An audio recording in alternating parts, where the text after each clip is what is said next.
जय हिंद दोस्तों। हम लोग पढ़ रहे थे जीडी के लिए मॉक टेस्ट। तो मॉक टेस्ट हमने कितने कर लिए भाई? 3। आज चौथा मॉक टेस्ट है। हम क्या कि मैथ, ये वाला मैथ्स का होएगा ना, घटना चक्र पब्लिकेशन। घट ना चक्कर, समझ में आया? का मॉक, मैथ्स का मॉक टेस्ट, MATHSMOCK। मॉक कौन सा है? 4। कौन सा मॉक है? 4। उसी सीक्वेंस में पढ़ना है जिस सीक्वेंस में आपका बुक में दे रखा है, वो एक किताब है। लेकिन घटना चक्र को हम प्रीफर इसलिए कर रहे हैं मेरे भाई कि घटना चक्र क्या है, एक अथेंटिक है। अथेंटिक का मतलब है इसको पूरी टीम लिखती है तो गलती होने की गुंजाइश थोड़ी कम रहती है और लेवल थोड़ा अच्छा रहता है। तो इसलिए हम इस पर डिस्कस कर रहे हैं मेरे भाई, है ना? तो चलते हैं भाई क्वेश्चन की तरफ कि क्वेश्चन क्या कह रहा है। चलिए,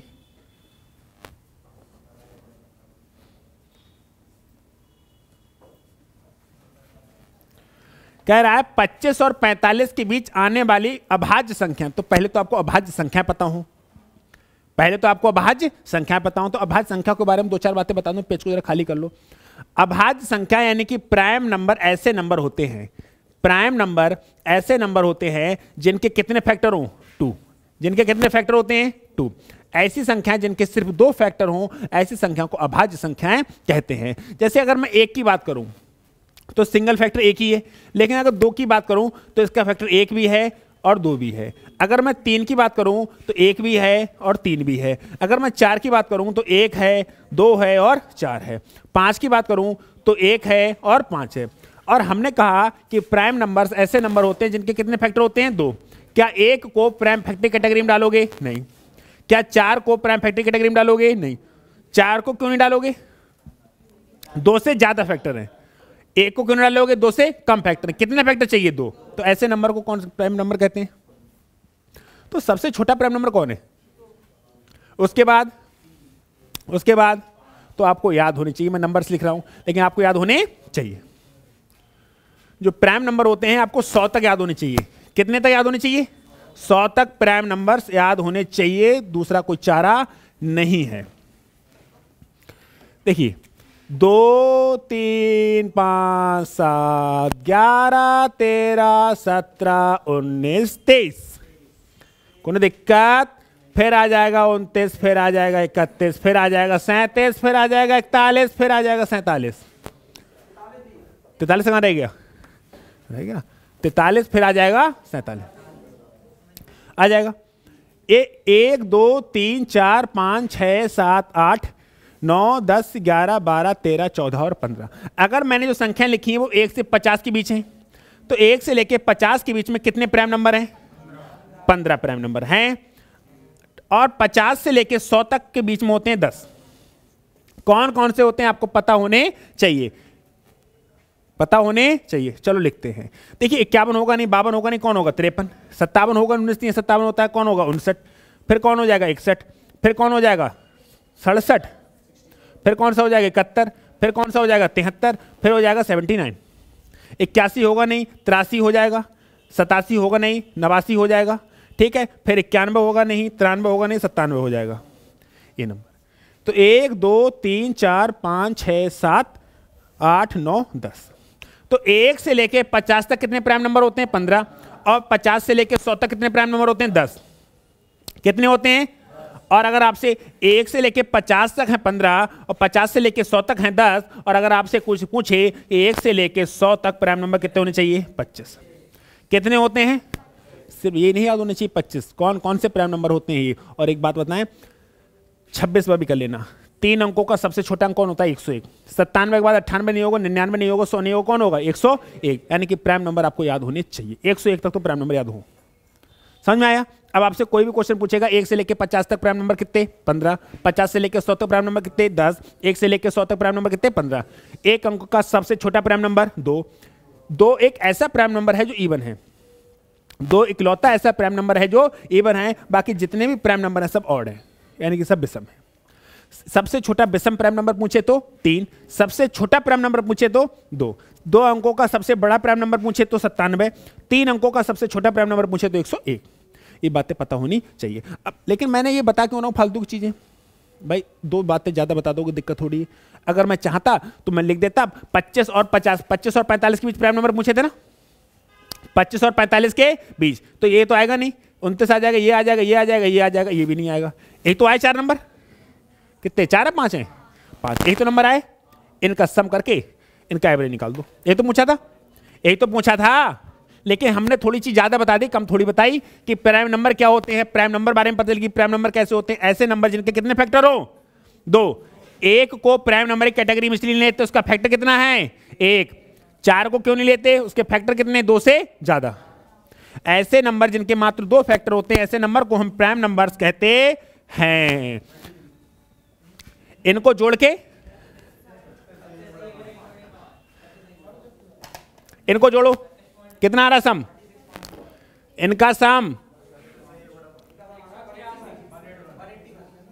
कितना 181, 1 2 3 4 5, 5 से कर दो भाग, ये आ गया इनका एवरेज, ये आ जाएगा इनका एवरेज। कोई दिक्कत, कोई आपत्ति, कोई विपत्ति? नेक्स्ट बने। अरे भाई समझा दिया ना प्राइम नंबर क्या होते हैं, बस कहानी होती। क्या आ जाएगा 36 1/5। नेक्स्ट अगला सवाल कह रहा है 72 माइनस 20 10। अच्छा ये जब बार लगा होता है सबसे पहले बार को सॉल्व करते नहीं करते? अब पता है जो मोड लगा होता है ना, मोड, उसमें क्या मोड के अंदर चाहे माइनस में वैल्यू आए चाहे प्लस में आए, डजन मैटर, बाहर क्या में आएगी, प्लस में आएगी। ये बातें पता होनी चाहिए, है ना।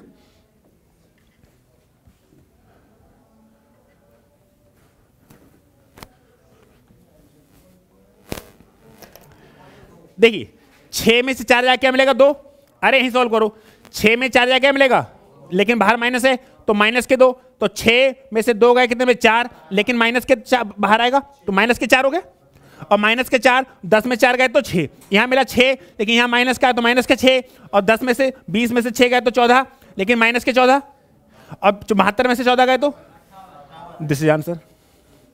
लिखना मना है।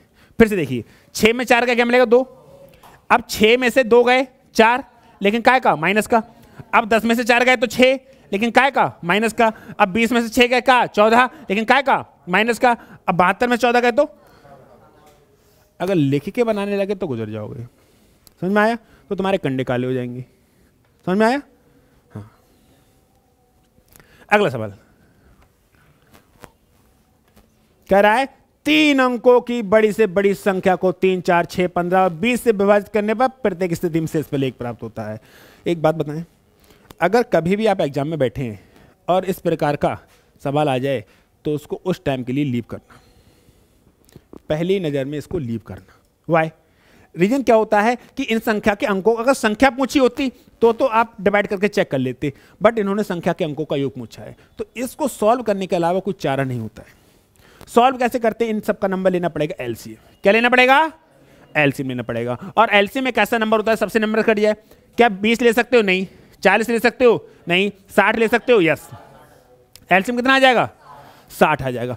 3 4 6 15 एंड 20 का एलसीएम, और एलसीएम कितना आ जाएगा? हमें पता है एलसीएम एक ऐसा नंबर होता है जो प्रत्येक नंबर से कटता है, प्रत्येक नंबर से कटता है। हमें भाग भी करके देख लेंगे तुरंत। अरे हम बर्कन टाइम में सिखाते नहीं सिखाते हैं? एलसीएम कैसे लेते हैं? सबसे बड़ा वाला नंबर होता है ना। क्या 20 15 से कट जाएगा? नहीं। तो 20 का डबल करो 40, क्या 15 से कट जाएगा? नहीं। तो 20 का ट्रिपल करो 60, 15 कट जाएगा? यस। 6 से कट जाएगा? यस। 4 से कट जाएगा? यस। 3 से कट जाएगा? यस। यानी एलसीएम कितना आया? 60। अब क्या करते हैं? अभी तो रुको, अभी तो पार्टी शुरू हुई है। अब 3 अंकों की संख्या माननी पड़ेगी बड़ी से बड़ी। वो कौन होती है? क्या हो? जो भी आएगा सुनो, 999 ये होती है 3 अंकों की सबसे बड़ी संख्या। अब इसको 60 से भाग करो। 60 एकम बचे कितने? 9। 3 सही बचे, 9 उतर जाएंगे। 6 छंग 36, 360, कितने बचे? 39। यानी 39 घटाना पड़ेगा इसमें से। 39 एक्स्ट्रा बच रहा है ना, अब 39 घटाना पड़ेगा, और 999 में से अगर 39 घटा दोगे तो बचेगा 960। 960 यानी कि वो संख्या कौन सी होगी? 960। सुन तो लो, एक तरीका तो ये है वो संख्या निकालने का मतलब, एक तरीका तो ये है। दूसरा तरीका पता है क्या है? आप 60 से ऐसे नंबर में गुणा करते जाओ। मेरी बात सुनना, ये क्या है ना, ये इसको आप रिमूव कर सकते हैं। 3 अंकों की संख्या पूछी थी, 3 अंकों की बड़ी से बड़ी, तो अगर मैं 60 में 16 की गुणा कर दूं, 16 6 96, 960 आया नहीं आया? और अगर मैं 60 में 17 की गुणा कर दूंगा तो ये जो आएगा 17 छक्का 102, 4 अंकों की होगी नहीं होगी। पूछा होता 4 अंकों की सबसे छोटी तो 1020, लेकिन पूछा है 3 अंकों की सबसे बड़ी तो 960। सही बात है। तो ऐसे ना करके आप ऐसे कर सकते हैं, 1696 तो आएगा दिमाग में। बहुत अच्छे, यानी कि कितना आ गया 960, इतनी बात आई। लेकिन ये सब नौटंकी है नहीं, बिना मतलब की। चलिए अब क्या कह रहा है सवाल, कह रहा है प्रत्येक स्थिति में शेषफल 1 प्राप्त होता है। मतलब शेषफल 1 प्राप्त होता है। अगर 960 को भाग दोगे तो कट जाएगी ना सबसे, तो सबसे कट जाएगी ना। अगर शेषफल 1 चाहिए तो संख्या क्या होगी 961, क्या होगी। लेकिन इसके अंकों का योग पूछा है 9 + 6 + 1, 9 6 15 और 1, दिस इज द आंसर। सही है। इसीलिए हम सवाल को डायरेक्ट नहीं कर सकते। ये सवाल छोटा इसलिए हो गया, इसमें घुमा घुमा, जीडी का सवाल है, जीडी का सवाल है इसलिए हो गया। एसएससी का सवाल है, घूमेगा नहीं। वैसे बड़े बड़े नंबर आएंगे ना, और दरोगा में आ गया तो पगला जाओगे, इतने बड़े बड़े नंबर आते हैं, इतने बड़े बड़े नंबर। देखा था ना बर्कन टाइम कैसे आया था, 1 घंटे में 768 घंटे में बढ़ता है, और बी बढ़ता है 779 घंटे में। ले भैया, इनका एलसीएम, पागल हो गया था आदमी। बहुत बड़का बड़का सवाल आता है, नहीं आता है। ये छुटपुट नहीं आते हैं, बहुत बड़े बड़े सवाल आते हैं। लेकिन आपको प्रैक्टिस अगर छोटे पे नहीं तो बड़े तो कतई नहीं कर पाओगे। कैलकुलेशन हो ही नहीं पाती, इतना प्रेशर होता है ना। अच्छा खासा आदमी पगला जाता है। हाँ, बुखार, वास्तव में बुखार चढ़ जाता है, कोई इसमें कोई शक नहीं है।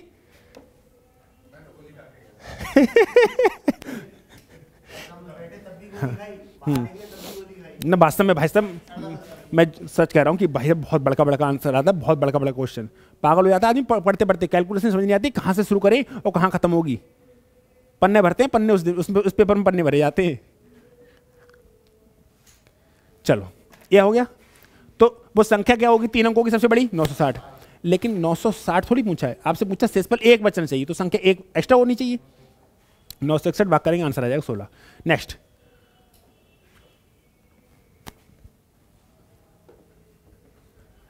रेणु का व्यय उसकी बचत से 120% अधिक है।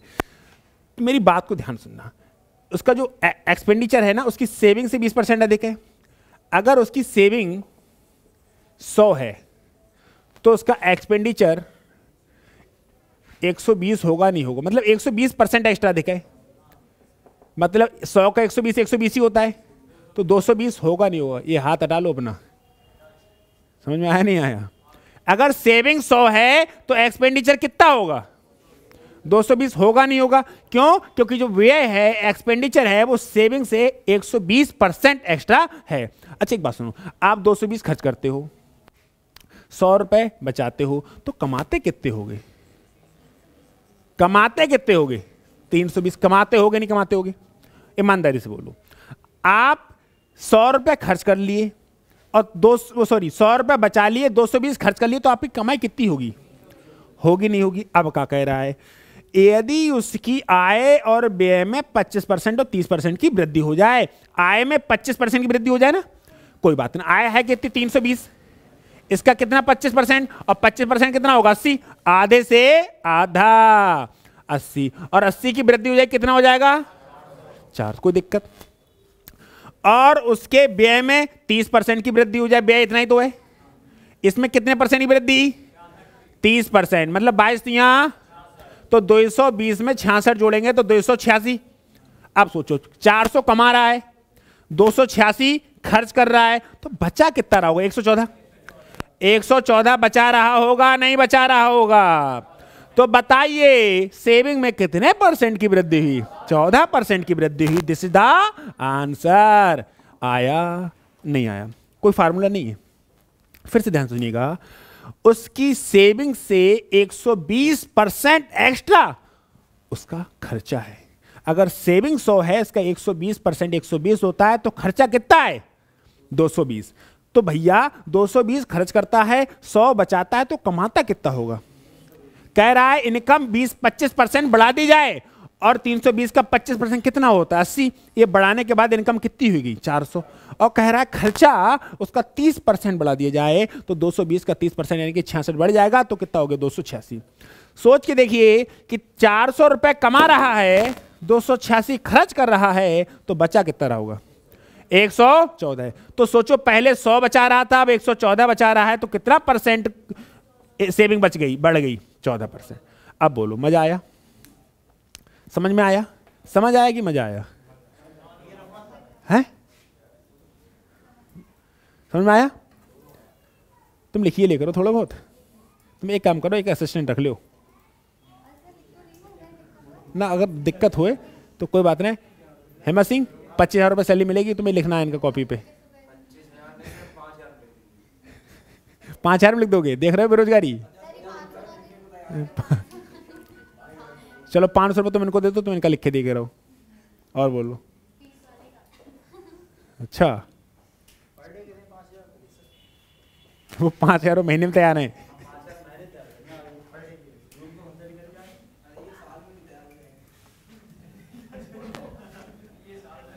अरे तो अपनी कॉपी की फोटो स्टेट सेंड कर दी, लिखना ही तो है। अपनी कॉपी की फोटो स्टेट सेंड कर दी लो। तुम तो महान आत्मा हो।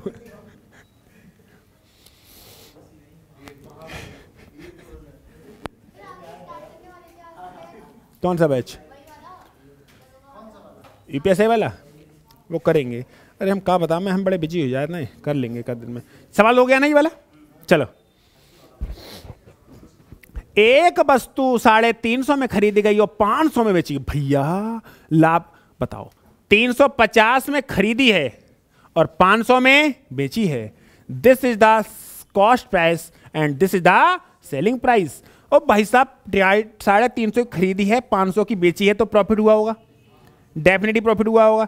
तो 350 का कितना परसेंट नहीं पता, लेकिन प्रॉफिट हुआ कितने का? 150 का। अरे 500 में से 350 जाएंगे 150, कितना आ रहा? बोलो। मैं कराऊं? मैं करा दे रहा हूं, सुनो मैं करा दे रहा हूं। 5 तियां 15, 5 सत्ते 35, यानी के बराबर 300/7। 7 चौक 28, बचे 2 हो गए 20, 7 दूनी 14, 42 से थोड़ा ज्यादा। अरे 2 हैं भैया, 2 हैं ज्यादा। 7 दूनी सुन लो, 7 दूनी 14, बचे थे 6, हो गए 60, 7 अट्ठे 56। ले अब भैया अब बता। अब भी कराना पड़ेगा क्या? देख रहे हो कितने क्लोज कर दिया?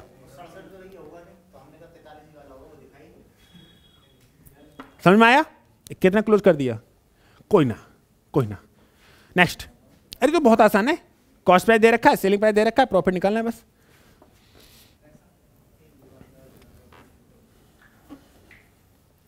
ये लो भाई साहब जी क्या कह रहे हैं?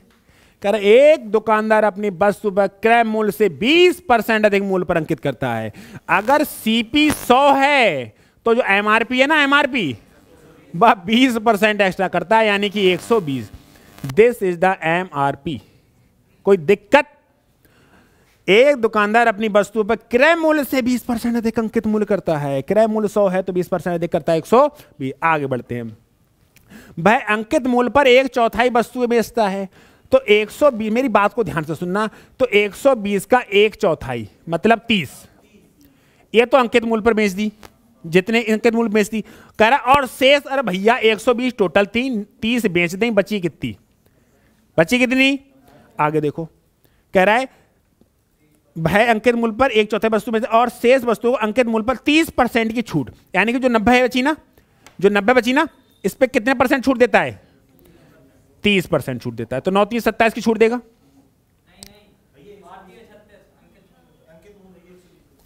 और शेष वस्तु को अंकित मूल्य पर 30% छूट पर बेचता है। शेष सुनो, कोई बात नहीं,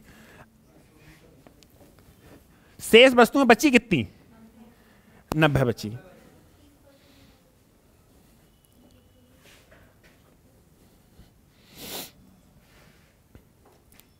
सुनो बड़े ध्यान से।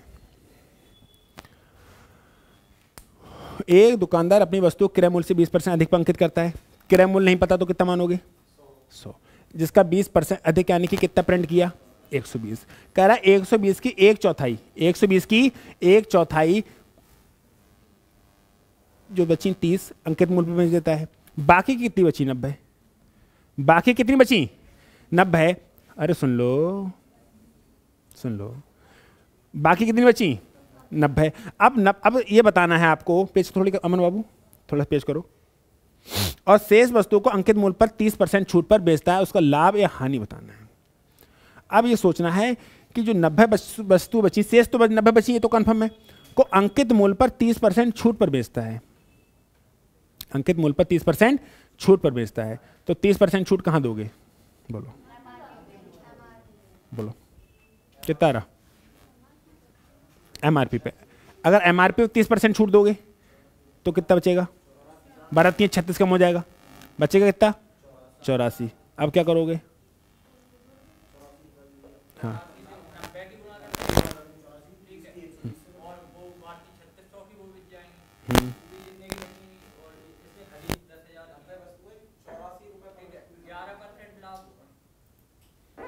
कराएं। अब देखो, अब जो बाकी वस्तु बचती है 90 उसके पास, उस पे एमआरपी तो 120 है ना, इस पे कितना परसेंट डिस्काउंट देता है? 30%। मैं एक काम ना करूं, यहां पे निकाल लूं, इसका 30% डिस्काउंट कर दूं। अगर मैं 30% डिस्काउंट कर दूं, मेरी बात को ध्यान सुनना, अगर मैं 30% डिस्काउंट कर दूं तो 120 का 30% कितना आ जाएगा? 36। और 120 में 36 चला जाएगा तो कितना हो जाएगा? 84। अरे ये सेलिंग प्राइस है। कुछ वस्तुएं तो उसने मतलब 30 वस्तुएं किस रेट में बेची हैं उसने? 30 वस्तुएं किस रेट में बेची हैं? एमआरपी पे। यानी कि 30 वस्तुएं उसने बेची 120 के हिसाब से, और 90 बची, शेष 90 वो बेची 84 के हिसाब से। यही तो कलेक्शन हुआ उसका। अरे यही तो कलेक्शन हुआ। 30 वस्तुएं यानी कि 1/4 वस्तुएं 30 हो गई ना, तो 30 वस्तुएं बेची एमआरपी, तो यानी कि यहां से कितना आया? 3600 कलेक्शन। और 90 वस्तु 84 के हिसाब से, 90 वस्तुएं 84 के हिसाब से, तो इनके गुणा कर लें 0। 9 8 72 720, 9 चौक 36, 720 और 36 756, यानी कि टोटल कलेक्शन इतना हुआ। 0 6 6 5 11 का 1 हाथ से लगा, 3 7 और 1 11। सही है? 11,160 ये उसका टोटल कलेक्शन हुआ है। खर्चा कितना किया था उसने? 10,000 समथिंग पूछा, देखना कितना है भाई। समथिंग तो पूछा नहीं। हाँ लाभ तो 11% हो रहा है, लेकिन समथिंग नहीं पूछा है। कोई बात नहीं।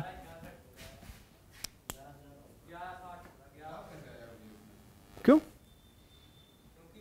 20। हाँ हानि पे कहाँ हो रही है? डिस्काउंट दे रहा है ना, प्रॉफिट तो ले रहा है यहाँ पे 20 का। एक वस्तु बोलो।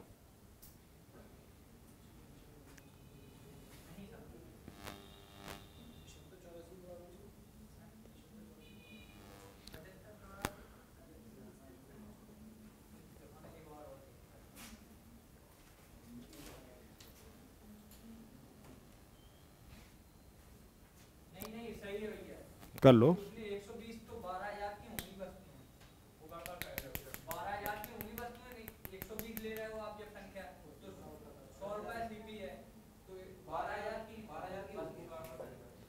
इतना क्लियर हो गया? जब बताओ, कोई दिक्कत थोड़ी है।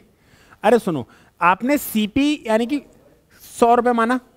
अरे सुन तो लो, सीपी कितना माना तुमने? 100। उस पर 20% एमआरपी करके कितना प्रिंट कर दिया? 120। 120 एमआरपी होगी? हो गई नहीं होगी? अब वस्तुएं तुमने कितनी मानी? 120 वस्तुएं कितनी मान ली? 120 ही वस्तु मान ली। कितनी वस्तु मान लूं? 120। कोई दिक्कत थोड़ी हुई। और एमआरपी सुनो, वस्तुएं भी 120 मान ली, और तुमने सीपी भी कितनी मान लिया? 120। कोई दिक्कत है? बात ये थी कि 120 का 1/4 मतलब कितना होता है? 30। तो 30 वस्तु उसने क्या पे बेच दी? एमआरपी पे। 30 वस्तु एमआरपी कितनी थी? 120, तो 3600 कलेक्शन होगा। दूसरी बात करता है कि शेष वस्तुएं आपने 30% का डिस्काउंट दिया एमआरपी पे, तो 120 था, 30% डिस्काउंट 3600 होता है, 84 बचा नहीं बचा? तो 90 गुणे 84 कितना हुआ? 7560। तो 11 ये हो गया, ये टोटल कलेक्शन हुआ। अब खर्चा कितना किया था उसने? खर्चा किया था 100 गुणे 120, ये खर्चा किया था। ये तो खर्चा किया था। और कमाई कितनी करी है? इतनी, जो भी कलेक्शन हुआ है। तो ये 12,000 बोल दूं एक साथ में इसको? अरे इसको 12,000 बोल दूं? ठीक है, ये 12,000 हो गया। और बेच कितने में रहा है? 11,160। ठीक है, अब सोचो कि कितने परसेंट? 1 0 से 0 हटा दूं? कम रह गया एक, लो एक कम रह गया, एक और बढ़ा दो। अब भाई देख लो क्या हो रहा है। 12 सत्ते 84, 7% की हानि, क्योंकि ये 84 के समथिंग आएगा। जीरो हटाना चाहो हटा लो। अरे 2 जीरो कम हो जाएंगे, 840 कम हो जाएंगे, 840 कम हो जाएंगे। और बोलो भाई, नहीं आया, एक बार फिर समझ लो। हमने सीपी कितना माना, 100। सीपी कितना माना, यानी कॉस्ट प्राइस कितनी है एक वस्तु की, 100। उस पर 20% एमआरपी, मतलब 20% फायदा लेके एमआरपी प्रिंट किया ना आपने, तो एमआरपी प्रिंट कितनी की, 120। उसकी एमआरपी है 120, एमआरपी है, और वस्तु है 100 की। कोई दिक्कत? हमने वस्तु मान ली 120। वस्तु कितनी मान ली, वस्तु आप जितनी चाहे उतनी मान लो, 4 मान लोगे तो भी आंसर आ जाएगा। अगर तुमको दिक्कत आ रही है ना तो एक काम करो, अगर तुम वस्तु जो चाहो वो मान लो, लेकिन मैंने 120 ही मान लिया, महंगी वहीं दिखाऊं कैसे। अगर वस्तु मैंने 120 मान ली तो 120 का 1/4 कितना होता है, 30। तो 30 वस्तु उसने एमआरपी बेच दी। वस्तुएं कितनी थी, 30, 120 के हिसाब से 3600 कलेक्शन हो गया। दूसरी बात करता है शेष वस्तु कितनी बची, 120 माइनस 30, 90 बची। इनको कितने में बेचता है, 36% डिस्काउंट के बाद, यानी कि 84 में। तो 90 84 इतना इतना कलेक्शन हुआ। अगर आपको प्रॉब्लम आ रही है ना तो टोटल वस्तु मान लो आप 4, TOTALBASTU, टोटल वस्तु कितनी मान लो 4। अगर टोटल वस्तु 4 मानी तो यहां पे 1 हो जाएगी, नहीं हो जाएगी। अब बची कितनी, टोटल तो 4 थी ना, 4 में से 1 निकाली, कितनी बची। कोई दिक्कत आई तुमको, कोई दिक्कत तो ना आई। अब यहां पे मेरी बात को सुनना, वस्तु कितनी थी, 1 वस्तु कितनी थी, और यहां पे वस्तु कितनी थी, 3। 1 बेची 120 में, 3 बेची है 84 में, तो यहां पे कितना आया 120। 8 3 24 240, 4 3 12 252। तो टोटल कलेक्शन कितना हुआ, 2 5 2 7 तो 372। कलेक्शन कितना हुआ 300, लेकिन भैया पैसा खर्च कितना किया 400। अरे एक वस्तु कितने की थी, एक वस्तु कितने की थी 100 की, और वस्तु कितनी थी, यानी कि टोटल सीपी एक वस्तु थी 100 की, और वस्तु कितनी थी 4। और जो टोटल कलेक्शन हुआ है, जो बेचा है उसने, वो भाई साहब पैसा हुआ है इनका 372 इकट्ठा। 300, यहां भी देखो 400 से 372 हो रहा है 7%। जैसे चाहे वैसे कर लो, ऐसे कर लो, 40 मान लो, 400 मान लो, 4000 मान लो, कुछ भी मान लो, लेकिन ऐसा मानना जो 3 से कट जाए, 4 से कट जाए, क्योंकि 1/4 है ना, 4 से कट जाए, बस ये वाला सवाल है। अब भी समझ नहीं आ रहा है। हाँ हाँ, तो बस तू 100 ले लो, जितनी चाहो उतनी ले लो, उससे कोई फर्क नहीं पड़ रहा है। 4 ले लो और आसान है, छोटा बढ़ जाएगा। 100 ले लो तो उससे भी कोई फायदा नहीं है, 100 से कोई दिक्कत नहीं है। 1/4 25 हो जाएंगी, 12 25 गुणा हो जाएगी, उससे भी आ जाएगा आंसर। बढ़े आगे, नेक्स्ट।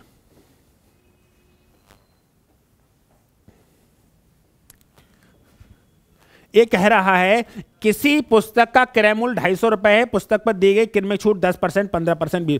क्या 250 रुपए लेने की आवश्यकता है, नहीं, आप तो 100 ले लो, उस पर छूट ही तो बताना है। आप कितना ले लो, 100 ले लो, 100 को 3 बार घटा दो, एक बार 10%, एक बार 20% और एक बार 15%। अच्छा एक बात बताओ, मैं आपको कैसे कराता हूं, चाहे पहले 10% घटा लो, चाहे पहले 20% घटा लो, चाहे 15% घटा लो, कोई फर्क पड़ता है। मैंने आपको परसेंटेज में ऐसे कराया है।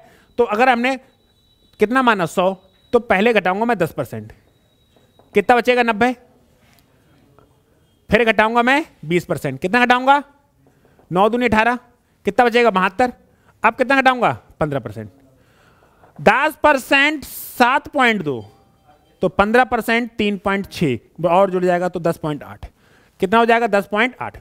अब 72 में से 11 निकलेंगे, कितना मिलेगा 61.2।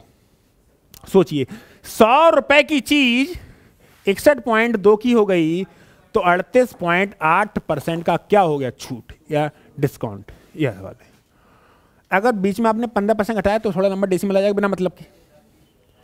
पहले 10 घटा दिया, कितना बचा 90, फिर कितना घटा दिया 20, कितना बचा 72, फिर कितना घटा दिया 15, कितने की रह गई 61.2, थी कितने की 100 की, रह कितने की गई 61.2 की, का हुआ 38.8% की हानि, HANI हानि। सही है, बढ़े आगे, next.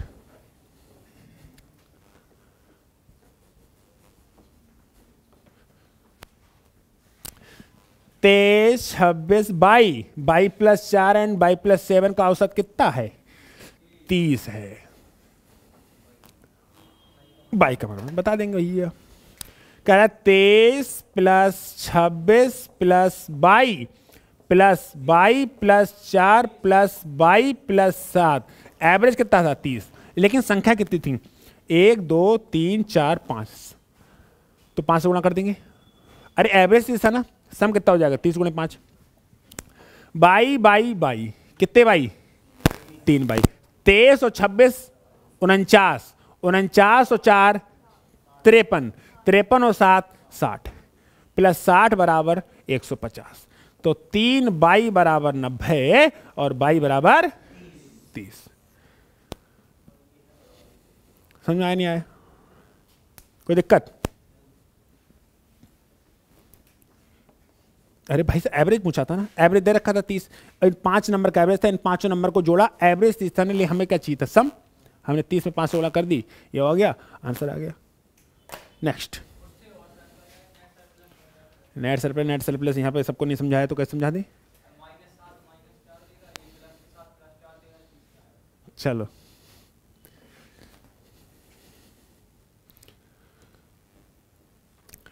To x plus 3y 4x minus 7y 3:5, then x/y।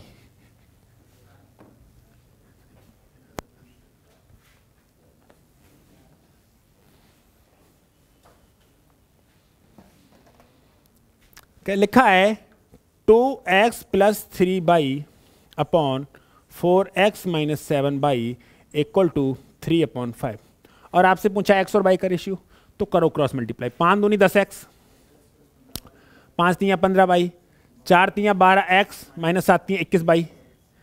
भाई साहब 10x छोटे हैं, 12x बड़े हैं, तो 10x को कहाँ ले जाओ? बड़े भैया की तरफ, बड़े भैया की तरफ। तो इधर 2x बचेगा, 15y में से 21y जुड़ जाएंगे तो 36y हो जाएगा। कोई बात नहीं, तो x बटा y 36/2 मतलब 18/1, तो x और जो y का जो रेशियो आ गया 18 और 1।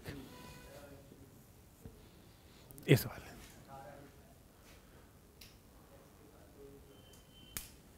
सही है। क्रॉस मल्टीप्लाई करनी थी, उतने तो करना पड़ेगा। बढ़े आगे।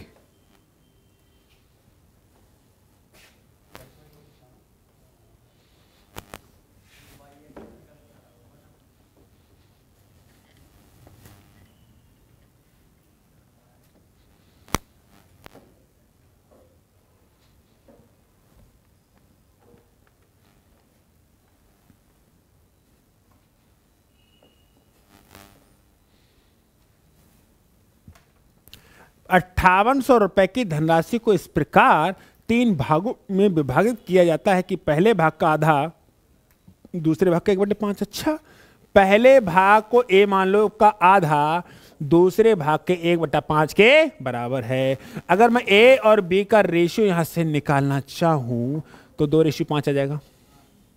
आएगा नहीं आएगा? कह रहा है दूसरे पहले भाग का आधा दूसरे भाग के 1/5 और तीसरे भाग के 3/8 के बराबर है। यानी कि पहले भाग का जो आधा है ना वो तीसरे भाग के 3/8 के बराबर है। यही है। अगर आप यहां से a और c का रेशियो निकालना चाहें तो 3 और 4 आ जाएगा।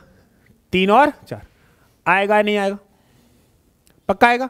अब सोचिए a और b दे रखा है आपका 2 और 5 दे रखा है या नहीं दे रखा है? तो आप इसको क्या काम करें, एक काम करें आसान बनाने के लिए b और a कह लें। b और a कितना हो जाएगा? 5:2। अरे अगर a/b 2:5 है तो b/a कितना हो जाएगा? 5:2। और a/c यहां पर कितना लिखा है मेरे भाई? 3:4। सोचो a यहां बराबर है तो करो b a एंड c। 5 दिया 15, 3 दूनी 6 और 4 दूनी 8। यही तो रेशियो निकालते हैं। इन टोटल का सम कितना दे रखा है भाई? 5800। कितना दे रखा है? 5800। 5 और 6 11 8 29। 29 यूनिट की वैल्यू कितनी है? 29 यूनिट की वैल्यू है 5800, तो यूनिट की वैल्यू 200। यूनिट की वैल्यू कितनी आ गई? पूछा क्या है? कौन सा पूछा है?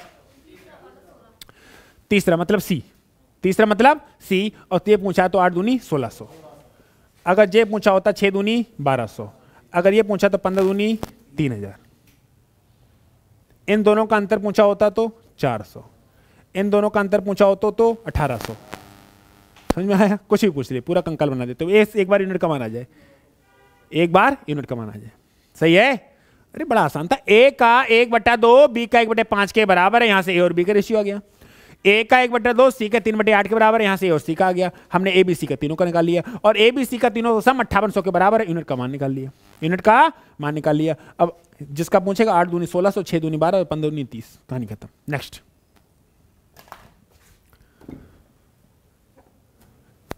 इसको देखो। पात्र ए और बी में अम्ल और पानी का मिश्रण है। पात्र ए में अम्ल और पानी का अनुपात 7:5 है। पात्र बी में 11:13 है। पात्र ए से 4 लीटर विलयन को पात्र बी के 5 लीटर विलयन में मिलाया गया, तो इस मिश्रण में अम्ल और पानी का अनुपात कितना है? देखिए, पात्र ए के होता तो अच्छा रहता। पात्र ए के 4 लीटर विलयन को पात्र बी के 5 लीटर, वो से की जगह क्या होता? के, तब ज्यादा अच्छा लगता कहने में। कोई दिक्कत नहीं, भावनाओं को समझो इसकी। नहीं समझोगे?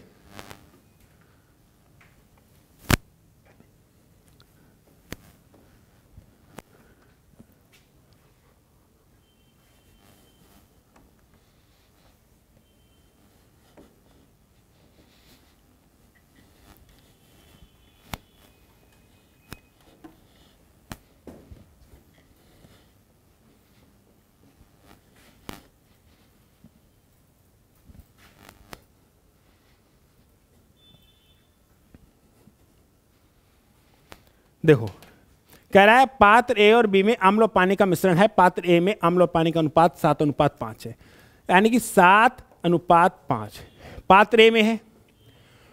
अम्ल मतलब एसिड, डब्ल्यू मतलब वाटर, ठीक है। पात्र बी में अम्ल और पानी का अनुपात कितना है भाई? 11 और 13। लेकिन ये कह रहा है पात्र ए से 4 लीटर लो और पात्र बी से कितना लो? 5 लीटर। लेकिन हमने देखा 7 और 5 12 है, और 11 और 13 कितना है? 24। पहले तो इन्हें बराबर करो, पहले तो इन्हें, और बराबर करने के लिए इसमें 2 से गुणा करोगे तो इसमें 2 से गुणा थोड़ी होगी, पूरे में 2 से गुणा होगी। अब बराबर बराबर हो गया। अब बराबर बराबर हुआ या नहीं हुआ? अब कह रहा है पात्र, अब ये बराबर बराबर हो गया। कह रहा है ये वाला 4 हो और ये वाला, तो इसमें 4 से गुणा और होगी, तो डायरेक्ट 8 से गुणा कर दूं, डायरेक्ट 8 से गुणा कर दूं। इसमें गुणा कैसे होगी? 5 से। तो ये क्या होता है? 7 8 56 और 11 पंजे 55, 8 पंजे 40 और 13 पंजे 65। 55 56 111, 55 56 111 होता है। 40 65 105, काटे 3 से कट जाएगा। 3 3 9, 3 7 21, 3 3 9, 3 पंजे 15, और कटेगा नहीं कटेगा। 37 और 35। अच्छा, आपने मिक्सचर एलिगेशन पढ़ा नहीं होगा इसलिए। अरे मिक्सचर एलिगेशन हमने बहुत अच्छे से पढ़ा था, बुआ वाले मेथड से। मैं समझा रहा हूं। देखिए, आप एक बात को समझिए बहुत ध्यान से। इसको मारो गोली। इतनी बात पल्ले पड़ रही नहीं पड़ रही है? इतनी बात पल्ले पड़ रही है या नहीं पड़ रही है?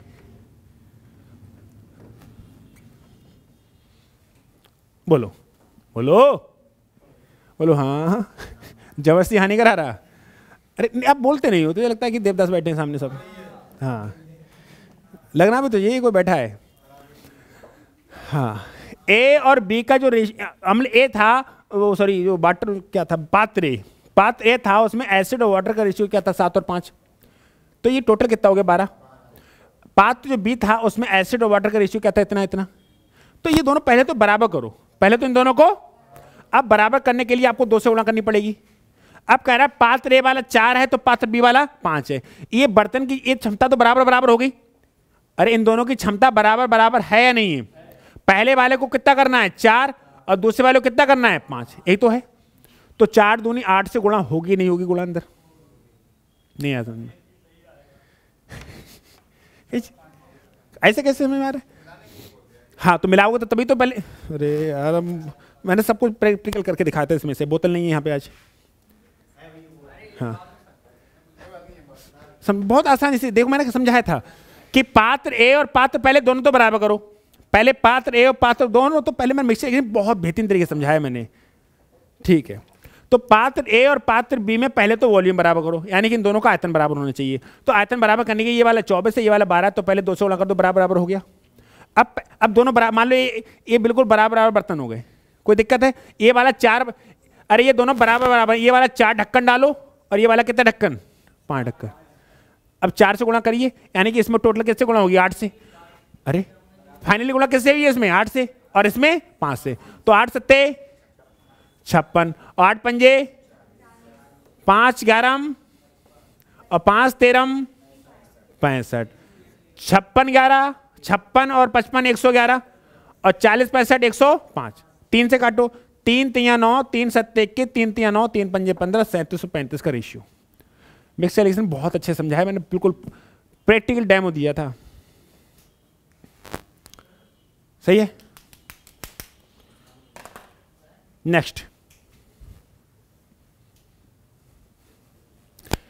3 वर्ष पहले राम और श्याम की औसत आयु 20 थी, तो आज कितनी हो जानी चाहिए? 23। आज कितनी हो जानी चाहिए? जब सैद के साथ आ गया तो उम्र 25 हो गई, यानी कि 23 होती तो कोई फर्क नहीं पड़ता, लेकिन आने से उम्र बढ़ गया 2 और उम्र एवरेज बढ़ता कितने लोगों का? सबका। एवरेज बढ़ेगा तीनों का, यानी कि 6, 23 और 6 29।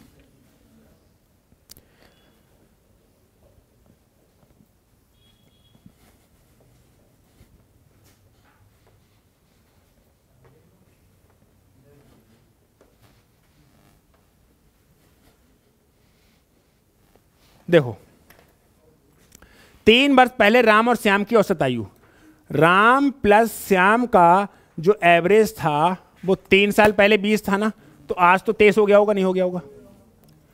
जब सैयद आ गया, यानी कि राम प्लस श्याम की तो जोड़ी थी, प्लस में साथ में सैयद आ गए, तो इनका एवरेज कितना हो गया? अगर सैयद 23 लेके आता तो क्या होता? इनके आने से एवरेज कितना बढ़ा? 2। एवरेज बढ़ता है पूरे, दिस इज द आंसर। नहीं आया? ऐसे तो पढ़ते हैं हम लोग, हम नहीं निकालते हैं। अच्छा, एवरेज 23 है तो सम 46 है, एवरेज 25 है तो सम 75 है, फिर 75 में से 46 घटा के 29 नहीं लिखते हैं। हमें डायरेक्ट आता है ना? आता नहीं आता है? क्यों भाई? 2 लोग एवरेज कितना था? 23। अब तीसरा बंदा आ गया, एवरेज कितना हो गया? 25। अगर वो 23 लेके आता क्या होता? कोई फर्क नहीं पड़ता, उसके आने से एवरेज कितना बढ़ गया? 2। एवरेज बढ़ता है पूरे ग्रुप का, ये आंसर है। सही है? एवरेज पढ़ा है नहीं पढ़ा है? नेक्स्ट, एवरेज की वीडियो अपलोड कर रखी है, मिक्सचर एलिगेशन भी पूरा अपलोड है यूट्यूब पे। कौन से चैनल पे? दरोगा मैथ्स वाला पे। हाँ हाँ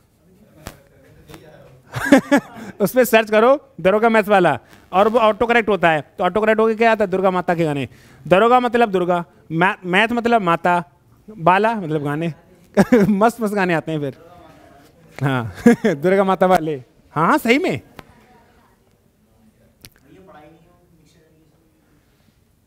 पड़ जाएगा, कैसी बातें कर रहे हो? मोहित बाबू से बोल दो। चलो, व्यक्तियों का एक समूह, व्यक्तियों का एक किसी कार्य को एक निश्चित समय में पूरा कर सकता है, यानी कि अगर m व्यक्ति हैं तो किसी काम को d दिन में पूरा कर लेंगे। यदि उस समूह में 4 व्यक्ति अधिक होते, कितने व्यक्ति अधिक होते? यानी m+4, 4 व्यक्ति अधिक होते तो उन्हें इस कार्य को पूरा करने में 2 दिन कम लगते, तो दिन हो जाते d-2। अगर मैं यहां से सॉल्व करूं तो md बराबर इन दोनों की मल्टीप्लाई md प्लस m की -2 से करूंगा तो माइनस के 2m प्लस के 4d माइनस के 8। md से md कट जाएगा, तो यहां क्या मिला? 4d माइनस 2m बराबर 8। मिला या नहीं मिला? मिला। दूसरी बात कहता है, यदि उस समूह में 6 व्यक्ति कम होते, यानी कि पहले तो m व्यक्ति थे और d, अब उस व्यक्ति में कितने कम होते? 6 व्यक्ति कितने कम होते? यदि 6 कम होते तो उन्हें इस कार्य को पूरा करने में 4 दिन अधिक लगते, यानी कि पहले लग रहे थे d, अब लगेंगे d+4। ये हो गया md बराबर md plus 4m minus 6d minus 24। तो md से md कट जाएगा, तो यहाँ क्या मिलेगा 4m माइनस 6d बराबर 24, यही मिलेगा। अब आपको क्या पूछा, क्या पूछना, तो व्यक्तियों की संख्या कितनी है, यही तो पूछा है, यही तो पूछा है ना, व्यक्ति की संख्या निकाल दो, डी काट डालो, दो इक्वेशन हो गई। अरे इक्वेशन एक ये है, इक्वेशन दो ये है, दोनों को सॉल्व करके डी को हटा दो, एम का मान निकल आएगा। कराऊं क्या, मैं कराऊं, कर लो भैया, लो 2d माइनस एम बराबर 4, लो यहां से हो जाए का 4d, मैंने 2 हटाए, 2 में से कैसी बातें कर रहे हो। तो यहां से मैं माइनस के होते ले लूं, तो माइनस के 3d प्लस के 2m बराबर कितना 12। हमें d हटाना है ना, d हटाना है तो तीनों दो, ऊपर 3 से गुणा कर दो, नीचे 2 से गुणा कर दो, कर सकते नहीं कर सकते, तो क्या हो जाएगा 3 दूनी 6d माइनस 3m बराबर 12, नीचे हो जाएगा माइनस के 6d प्लस के 4m और 12 दूनी 24, खलास। m बराबर कितना 36, और यही पूछा था प्रारंभ में कितने व्यक्ति थे 36, प्रारंभ में कितने व्यक्ति थे 36। ऐसे सवालों को हम कुछ नहीं कर सकते,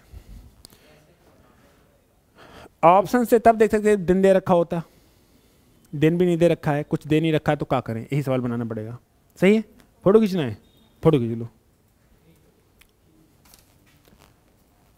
बढ़े आगे, नहीं आया समझ में। अरे भाई साहब 2 क्वेश्चन दे रखी थी, एम व्यक्ति थे, डी दिन में कोई काम करते थे, तो उन्होंने एक कांड किया, 4 व्यक्ति बढ़ा लिए, 2 दिन में खत्म कर दो। अगली बार एक कांड किया, 6 आदमी घटा दिए, तो 4 दिन बढ़ा लिए। यहाँ से एक क्वेश्चन बनी, यहाँ से एक क्वेश्चन बनी, हमें क्या निकालना था आदमी, तो आदमी निकाल दिया, और निकालना होता दिन तो काय काट देते एम को, ये सवाल है। हाँ भैया,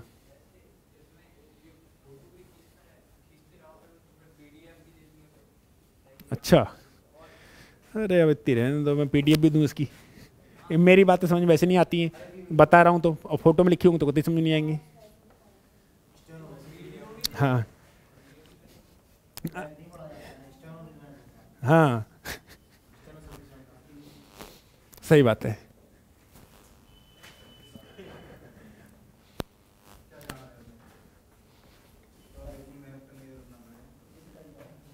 पता है मैथ उसी को समझ में आएगा जो पेन से खुद से काम करेगा, खुद से काम नहीं करोगे मैथ समझ नहीं आएगा, आज नहीं कभी नहीं आएगा, खुद से काम करना पड़ेगा ही पड़ेगा, और कुछ चारा नहीं है। बढ़े आगे, नेक्स्ट सवाल आपकी स्क्रीन पर हाजिर है।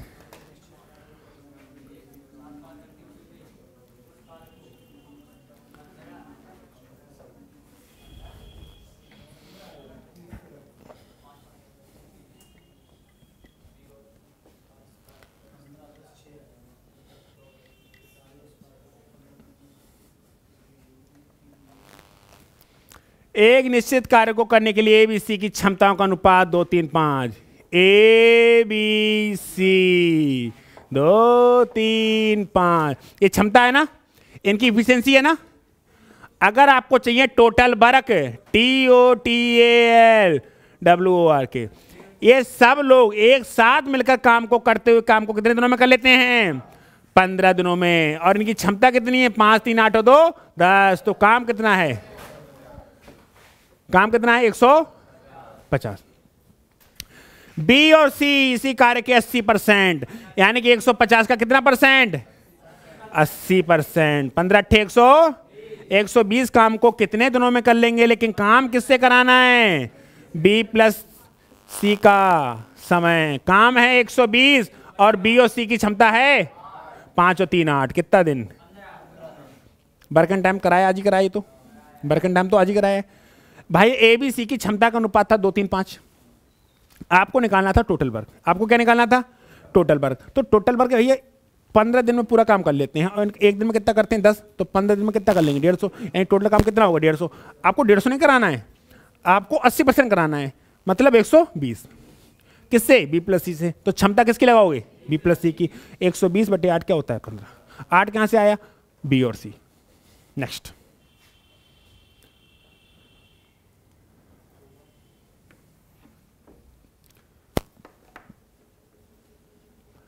अगला सवाल देखो ये क्या कह रहा है।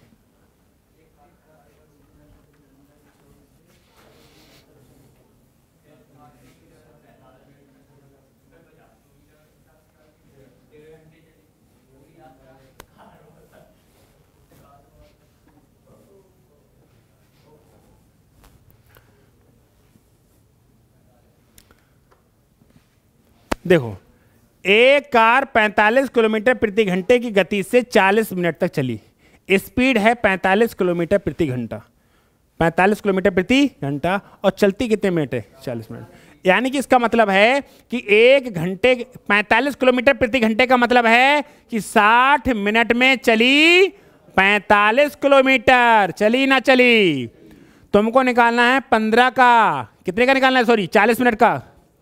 तो अगर मैं कह दूं तो 20 मिनट में कितनी चली?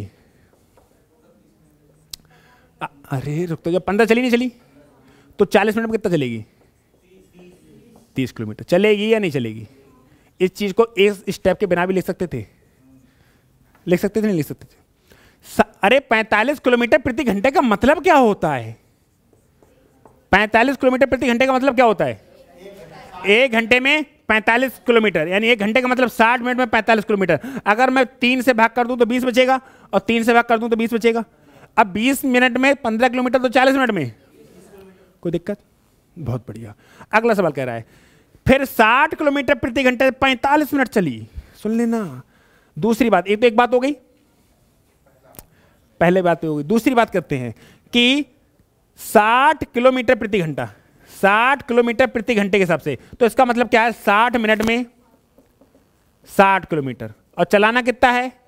45 मिनट। तो 45 मिनट में 45 किलोमीटर। कोई दिक्कत? यानी कि पहला चला है 40 मिनट में 30 किलोमीटर, सही बात है। दूसरा चला है 45 मिनट में 45 किलोमीटर। तीसरी बात क्या कह रहा है? और फिर 50 किलोमीटर प्रति घंटे की चाल से 1.5 घंटा। अरे सुन लो, 50 किलोमीटर प्रति घंटे की स्पीड से 1.5 घंटा चलिए। अब 50 किलोमीटर प्रति घंटे से 1.5 घंटा चलेगी तो 75 चलेगी, नहीं चलेगी? 1.5 घंटे में मिनट कितने होते हैं? 90 मिनट होते हैं। तो चलेगी कितनी? अरे 1.5 घंटे में 90 मिनट होते हैं, और 1 घंटे में चलती है 50, तो 1.5 घंटे में कितनी चलेगी? 75। आप सोचो टोटल कितनी चली? 9 4 13 130, 175। अरे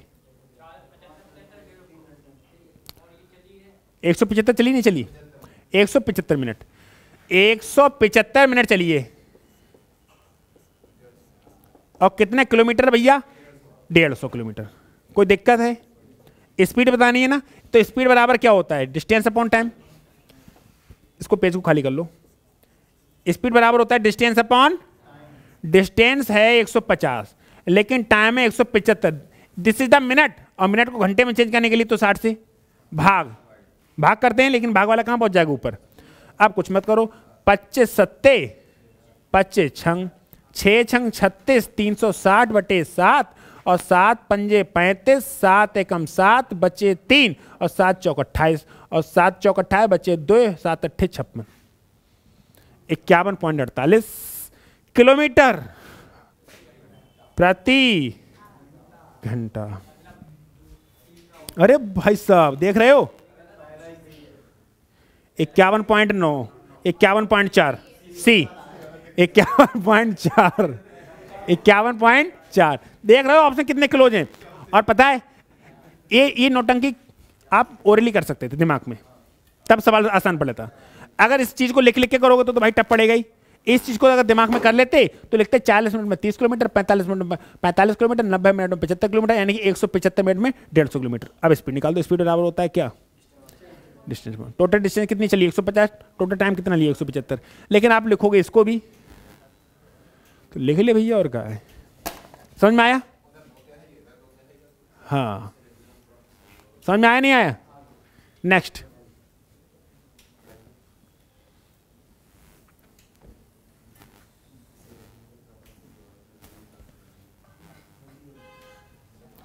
विपरीत दिशा में समांतर पटरियों पे 48। अच्छा, विपरीत दिशा में ट्रेन चलती है तो स्पीड जुड़ती घटती है? जुड़ती है, डेफिनेटली जुड़ती है। 18 किलोमीटर प्रति घंटा 5 मीटर प्रति सेकंड बराबर होता है, ये वाली बात पता है। और 5 मीटर प्रति सेकंड 18 किलोमीटर प्रति घंटा के बराबर होता है, ये बात भी पता है।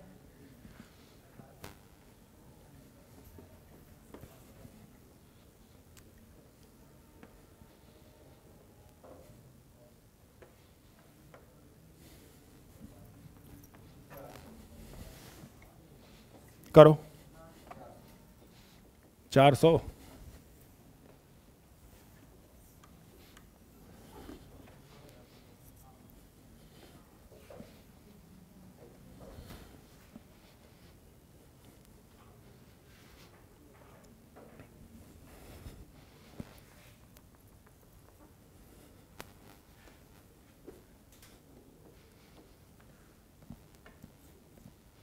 चलो,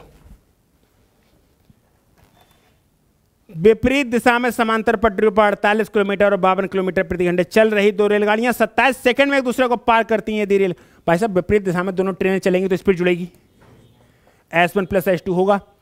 और डिस्टेंस तो हमेशा जुड़ती हैं, दोनों ट्रेनें हैं, एक की ट्रेनें मतलब D1 डिस्टेंस 1 प्लस डिस्टेंस 2 बटे टोटल टाइम होता है।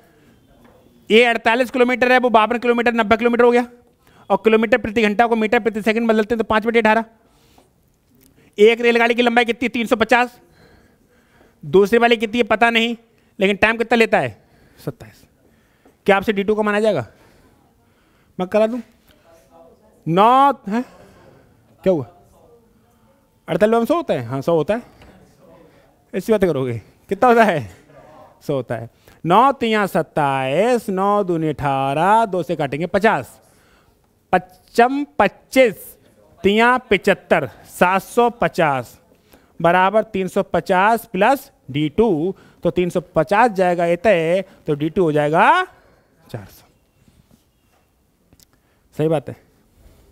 S1 प्लस S2 बराबर D1 plus D2 upon T हो जाएगा।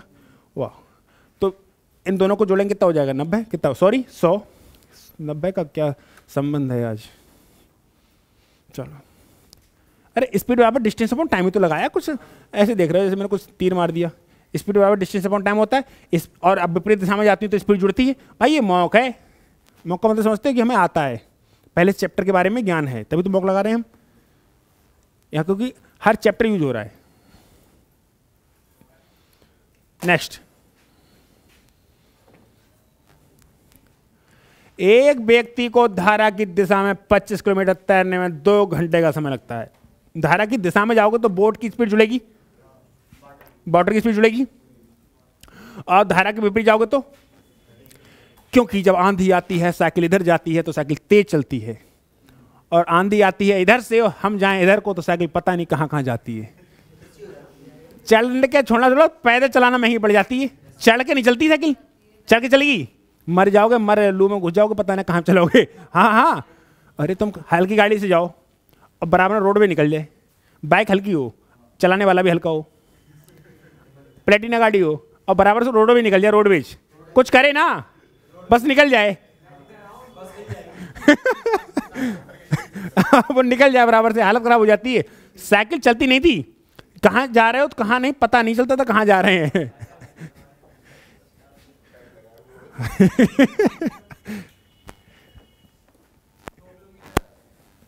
तो सवाल निकाल रहे हैं, तुम आंधी के मजे नहीं ले रहे थे? अच्छा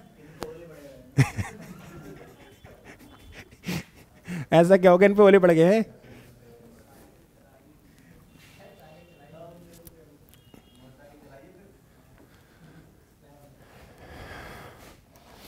चलो, अरे साइकिल का एक अपना अंदाजा होता है अलग, मजा ही अलग होता है। कितनी चोटें शरीर पे लगी साइकिल से ही। एक बार क्या हुआ कि हम और हमारा एक फुफेरा था, तो हम और एक हमारा तहरा था, तो हम 3 लोग चलते थे एक ही साइकिल पे अब हम चला रहे थे, वहाँ कहते हम कोल्ड ड्रिंक पीने, पहले बचपन में हमारे गांव में नहीं मिलती थी, तो हम कहते गांव से थोड़ा सा दूर था वहाँ पे, अब पीने पे एक बैठा पीछे एक बैठा आगे, हम चला रहे। अब हुआ क्या, नहीं गिरा नहीं, हुआ क्या कि जब साइकिल चलाते हैं ना, पहले की कोल्ड ड्रिंक बड़ी खतरनाक हुआ करती थी, जब ढक्का ऐसे निकलती थी ना तो नाक से उसे सब जमा निकलती थी पता ही नहीं चलता था क्या हो रहा है। अब हुआ क्या, कंचे वाली की बात पूछो, वो तो बड़ी खतरनाक थी। हाँ हाँ, अब हुआ क्या, साइकिल डिसबैलेंस हो गई, साइकिल डिसबैलेंस हो गई, और जब रुकेगी नहीं 3 लोग बैठे हुए, गुरु की खंती में। अब जब हैंडल घूमेगा तो जो आगे बैठा उसके पेट में लगेगा, उसके लगा पेट में, कोल्ड ड्रिंक सब बाहर कोल्ड ड्रिंक सब बाहर। बोला यार ये क्या, हमने कहा अब जो हो गया सो हो गया, फिर से पी लो क्या है। हाँ हाँ बचपन की यादें बड़ी खतरनाक होती हैं, उनको कभी भूल नहीं सकते। भूल सकते हो? नहीं भूल सकते। अब भाई साहब अब तो कोल्ड ड्रिंक तुम तो आधा लीटर की या 1 लीटर की पूरी पी जाओ, कुछ नहीं होगा। पहले गजब आती थी भाई साहब, पहले गजब आती थी। अंटा वाली तो पूछो मत, नानी याद है, तुम लोग जमाने की बात नहीं है। कंचा होता, कंचा कंचा तो उस बोतल में कंचा पड़ा हुआ, जैसे पीते थे कंचा लग के आ जाता, निकलती नहीं थी। तुम लोग क्या देखा है अभी? गांव में, गांव में नहीं बनती थी वो, गांव की कच्ची था, शहर में ही अब आती थी।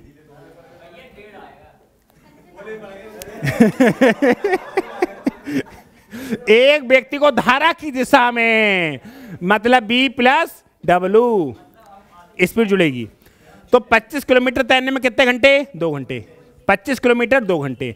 क्या कह रहा? धारा की विपरीत दिशा में, मतलब B-W 19 किलोमीटर को तैर पाता है। कितने समय में? उतने ही समय में, 19/2। और पूछा है धारा की गति, तो घटा के आधा, W निकालते हैं तो जोड़ के आधा, सॉरी B निकालते हैं तो जोड़ के आधा, और W निकालते तो, अगर घटाएंगे तो 25 में से 9 गए, 6/2 मतलब 3, और 3 का आधा। This is the answer. और तुम ना करो, जैसे करना चाहो वैसे कर लो। हमारा बोर्ड स्ट्रीम का क्या रहता है कॉन्सेप्ट? जोड़ के आधा और घटा के आधा। B निकालना होता तो 25 19 44 का आधा 22, 44 का मतलब 44/2 22 तो है, उसका आधा क्या रहता? 11। लेकिन हमसे क्या पूछा है? W, तो W पूछते हैं घटा के आधा। 25/2 में से 19/2 घटाओगे तो बचेगा 6/2, और 6/2 का मतलब होता है 3, और सब करोगे आधा तो आएगा आंसर 1.5। बात सही है? कोई दिक्कत, कोई आपत्ति, कोई विपत्ति?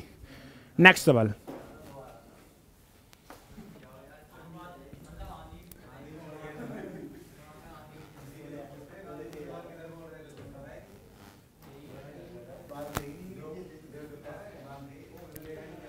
एक धनराशि चेक होती है जब 5 वर्ष में दोगुनी आती है। अगर 100 रुपए की धनराशि है, ये 5 साल में डबल हो गई, और कह रहा है तो 4 गुनी होने में कितना समय लगेगा? हमें पता है अगर 5 साल में डबल हुई है तो अगले 5 साल में फिर से डबल होगी। तो कितने साल लग गए? 10 साल लग गए। चकुत्ती ब्याज पे ही पढ़ा हमने, चकुत्ती ब्याज पे ही कॉन्सेप्ट पढ़ा था कि अगर 5 साल में डबल, कितने भी सालों डेढ़ में, अगर ये 2 गुनी हुई है तो अगली ये भी 2 गुनी होगी। जितने साल में ये, उतने साल में वो। सही है। नेक्स्ट, अगला सवाल।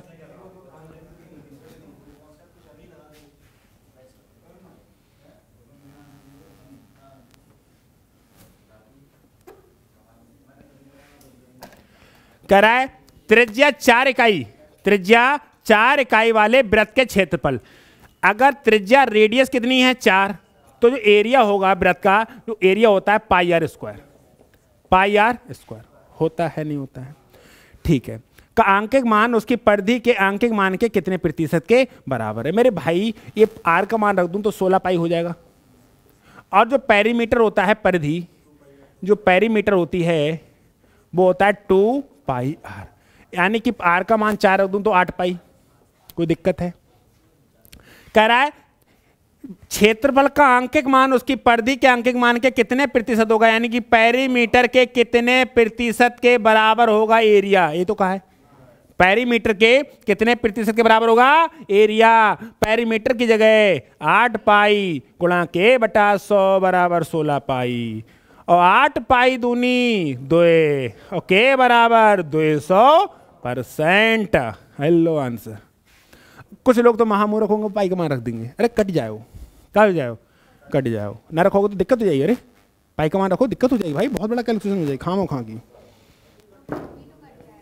हाँ हाँ, तब तो ना रखेंगे। अब पता लगा 3.14 रख दो, दिक्कत हो जाएगी। और 22/7 रखो तो 7 नीचे क्यों रहने दो, फिर 7 को ऊपर ले जाओ ना। बात सही है। अब पाई का मान सॉल्व नहीं हो सकता, वो चलता रहता लगातार। दुनिया का सारा कागज खत्म हो जाएगा, पाई का मान नहीं आ सकता। हाँ हाँ हाँ, तो वही चीजें हैं।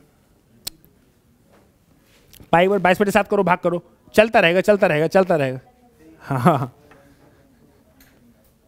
दुनिया का सारा कागज खत्म हो जाएगा, पाई का मान नहीं आएगा। 7 पूछते, जब तक पृथ्वी रहेगी तब तक लिखो। ये लो, अब आपको पता है, अब ये करने बैठ गए, आपको सर्किल का एरिया नहीं पता क्या होता है, गए। सर्किल का पैरामीटर नहीं पता है तो गए। अगला सवाल किक एरिया है, इसकी बात को सुनते हैं।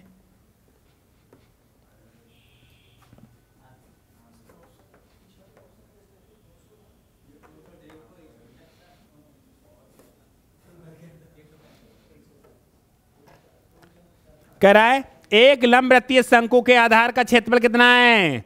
अब शंकु का आधार जो होता है ना, शंकु कहां है, शंकु जो है ये शंकु होता है, हैप्पी बर्थडे नहीं बना रहे हैं, शंकु है।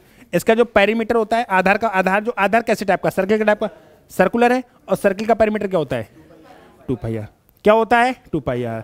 तो शंकु के आधार का यानी कि 2πr बराबर 7546, और इसकी ऊंचाई यानी कि जो h दे रखा है कितना, 15, तो 2 गुणा 22/7, काय का मान, पाई का। याद करके जाइयो, चाहे नकल ले जाइयो, एक पर्ची पे लिख के पाई का मान 22/7। 22 से काटें, 11 से काटें, 11 से काट लो, 11 दूनी 22, 11 छंग 66 9 44, 11 अट्ठे 88 6, 11 छंग 66, ठीक है। 2 दूनी 4, 4 से कटेगा नहीं, 2 से कट जाएगा, 2 3 6, 2 चौका 8, 2 3 6, तो आर का मान कितना आ गया, 343 गुणा 7/2। ये तो आया, ये तो आ रहा है, बहुत बड़ा आ रहा है, आएगा ही भैया, ऑप्शन तो बहुत बड़े हैं। अरे ये तो आ रहा है, कुछ गलत तो ना कर दिया। 2 22/7 गुणे आर बराबर इतना 7546, 11 से काटेंगे, 11 छंग 66 बचे 9 94 हो जाएगा, 11 अट्ठे 88 6 हो जाएगा, 66 हो जाएगा, 11 छंग 66 हो जाएगा, कतई सही है। ओ तेरी, आधार का क्षेत्रफल है ये तो, πr², तभी तो बच गया। πr आधार का पेरीमीटर लगा पा रहे हम, πr², ये तो है, तो πr² यही तो मिलेगा, यही तो मिलेगा, यानी कि r² का मान पता कितना आया, r² का मान आ गया 343 गुणे 7, इसको लिख सकते हैं 49 गुणे 7 गुणे 7, यानी r का मान कितना आ जाएगा, 7 गुणे 7, मतलब 49, ये आया।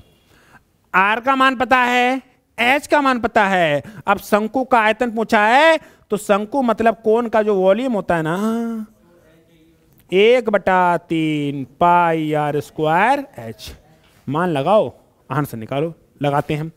1/3, पाई का मान 22/7, आर का मान 49 गुणे 49, और आज का मान कितना, 15, 7 7 49, कोई दिक्कत, 3 पंजे 15, यानी कि 22 पंजे 110, 110 गुणे 343, और जीरो तो आएगा ही आएगा, 11 3 33, देख लो लास्ट में 3 आ रहा है, जीरो के बाद 3,